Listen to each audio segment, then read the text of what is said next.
Alone by Megan Freeman. This is not adolescent hyperbole. This is my reality. Alone in this place where I've been surviving on my own for over 3 years with no one but a big, smelly Rottweiler who farts and hogs the covers. You might think I'm exaggerating, but I'm not. I'm not just being dramatic, like my grandma might say. I figured by the time I was a teenager, I'd be thinking about getting my driver's permit, going to dances, playing varsity soccer, and kissing. But instead, I'm thinking about where to find food and fuel and water, and whether to use Mountain Dew to flush the toilet or to drink even enough, even though it's the color of radioactive urine and it's probably toxic when ingested over long periods of time. Better to be radioactive or dehydrated? These are the questions that plague my daily existence, at least for now, at least until my parents come back. Heaven, noun, bliss, ecstasy, paradise, dreamland. Back when my life was heaven, and I had no idea. Shoes off before you come in, Mom hollers as I open the kitchen door. I mopped today. She wipes orange slop off the baby's face. Honey, I know you have different rules at your dad's, but could you try a little harder to make an effort when you're at our house? Sometimes the way my mom talks to me feels like a scratchy shirt tag on the back of my neck. I kick off my tattered silver Converse and calculate how much more I need to save before I can special order a custom pair for my 13th birthday. Mom hugs me. Sorry, sweetie. I'm just rushing to get ready to go. So glad you're home. Hands me a mug filled with chopped carrots and celery. I bet you're starving. I squeeze an empty Twinkie wrapper in my pocket. I'll have to remember to throw it away later. Before middle school, I was never even tempted to lie. Lately, though, it just seems to make things so much simpler. Mom. Are you going out like that? I make my horror obvious. Mom has on paisley embarrassments. She calls her meditation pants. She always wears something mortifying to the Tuesday night Dharma talks. They all just sit still and learn to breathe, like breathing is something you have to learn. Mom does that thing where she pulls my hair to get me to smile. Oh, come on, honey. It's called a sitting meditation. If I wore jeans like yours, I'd lose circulation in my legs. Come to think of it, did your dad see you wear those when you left this morning? Seriously? My jeans are not even tight. So what if the shape of my cell phone is permanently embossed in one pocket? Sometimes just being in the same room with my mom, even the sound of her voice, makes it hard to be a person. Paul's car pulls up. Mom grabs her wallet out of the diaper bag. Thanks for babysitting, sweetie. We should be back early unless they're stopping people at the checkpoints. We'll definitely be home before curfew. She kisses Trevor.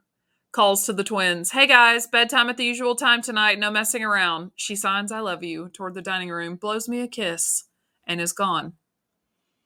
Brothers.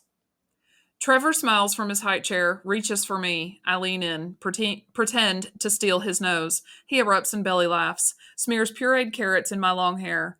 I pull it into a ponytail with a twist tie. Sigh.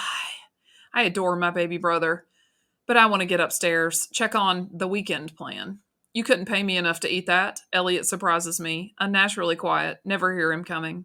I try to bribe him to feed Trevor. I have another Twinkie in my backpack, and the gluten-free economy of my bizarre family Twinkies are worth a lot on the step-brother black market. But he's helping James. Science project. Can't be bought. They have one of those freaky twin connections. Can read each other's minds. Plus, the fact that James is deaf makes me feel awkward, even after all this time. I know it's not cool to say that, but there it is. I say it anyway. Doesn't help I live half-time with Dad and Jennifer. I used to love the regular breaks from gluten-free phobic diets and silent dinner conversations until Paul and Mom had Trevor. Now it feels like I'm missing out. I want my own freaky connection with someone who can read my mind. Pocket vibrates. Click on Ashanti's name. 6:55 p.m. Weekend mission is go. Our weekend plan, or how I got myself into this mess. We are going to lie to our parents and have a secret sleepover. Emma and Ashanti will say they are spending the night at each other's house, and I will tell Mom I am with Dad, and tell Dad I am with Mom. But we will actually sleep over at my grandparents' empty summer apartment. We will make popcorn, stay up late, super late, watch glamorous old Katharine Hepburn movies, lounge on the king-size bed, sleep as long as we like. No one nagging us to get up, do the laundry, clean your room, change stinky, gross diapers. We are geniuses. Thesis. After dinner, Elliot sneaks up on me again. Can you please help me with my book report? I'm having trouble with my thesis. Thesis? He's in 4th grade. What does he know about drafting a thesis? I'm an accelerated. My family is a freak show. He takes a deep breath, launches his explanation. It's called Island of the Blue Dolphins, and it's about a girl who lives alone on an island for 18 years. She jumps off a boat and stays behind to save her brother, but then he dies, and she tames a dog, and later she makes a friend, but really she's pretty much on her own until she's totally grown up. And Elliot, sharper than I intend. His hands flutter. He shifts his weight. I tweak the brim of his hat. He relaxes. I have to prove whether her biggest challenge is to A, defend herself against the wild dogs, B, provide food and shelter for herself, or C, learn to trust a friend. Plot details are sketchy in my memory. I ask him what he thinks. Her brother dies and she's left alone. Elliot's eyes fill with tears. The wild dogs get him. He glances toward the dining room where we hear James working. Geez, why do they let little kids read stuff like this, even if they are an accelerated? Listen, Elle, I say, wild dogs can be scary for sure, and it sucks what happens to her brother, but if she doesn't have a place to live and food to eat, she can't exactly survive, can she? I think her biggest challenge is B, definitely. Elliot exhales. Really? I kind of thought so too, but I wasn't positive. Thanks, Maddie. I smile and think of the upcoming weekend, our very own island of no brothers or parents, all alone with unlimited fun and freedom. Cannot wait. Paul. I wrangle the boys into their bunk beds. Trevor finishes his bottle and falls asleep in the crib across the room from where I lie on my own twin bed. I don't love sharing my room, but at least for now, he's quiet. Log into my laptop, kitten videos, tumbling around on a patient golden retriever. Adorable. So precious. Here, garage door, switch computer to online history textbook. Open binder, stretch out on stomach. Pretend to study. After a few minutes, Paul peeks in the open door. Hey there, how's it going, kiddo? He crosses to Trevor's crib, tucks in the baby blanket. I grunt, frown at my Cornell notes. Drawn an elephant in the margin. My friends all say I draw really good elephants. Paul tries again. It's nice to have you here. We miss you on the weeks you're at your dad's. Not even sure why I'm being so rude. Paul's gentle voice brings out the meanest part of me. We really appreciate you babysitting so we could have a little date. Thanks. He pauses. A few awkward moments. I keep drawing. Okay, sleep tight. Paul leaves the room, closes the door. Exhale, slam the computer shut, roll onto my back, stare up at the ceiling fan, trace the pattern of blades moving in lazy rotations. Weekend can't come soon enough. Friday. Feeling fine. New striped top and denim leggings, jean jacket, floral backpack. I even let mom kiss me as I leave for school. Language arts, autopilot. Pre-algebra, autopilot. Study hall, shopping list. Social studies, lockdown drill. Fine art, progress on vanishing point project. Spanish, autopilot. Earth science, autopilot. Final bell. Bike to store. Snacks, soda, frozen pizza. Grocery bags on handlebars. 15-minute wait at intersection for military trucks to roll through town. Convoys come through every day now. Mom always has the news on listening for information about checkpoints and delays and protective action curfews, whatever that means. I personally don't get why everyone is so uptight. It's just a bunch of trucks moving stuff around, not World War III. Pedal to grandparents' empty apartment. Easy to get the key since Dad had an extra set hanging on a hook in the laundry room. Soda and fridge to chill, TV on, feet up. Yes. Tangled web. To Mom, 4:46 p.m. Plan changed. Staying over at Dad's for help with huge history project. Back tomorrow afternoon, XO. To Dad, 4:47 p.m. Babysitting tonight for P and Mom. See you Sunday after church? I'll make the waffles this time. From Mom, 4:50 p.m. Please ask Dad if he might be able to get us 2 tickets to the concert next Thursday. I'd like to take Paul for his birthday. Good luck with the project and don't stay up too late. Smiley face emoji. Concert tickets are a good idea. Dad conducts. Jennifer plays flute. Paul doesn't play anything, but loves music. From Dad, 4:53 p.m. Sounds good. I want bananas and walnuts on mine. Make sure you charge Paul time and a half for working on a weekend. Ha ha. Love you. Everything is going perfectly. Monkey wrench. Emma, 6:40 p.m. No sleepover.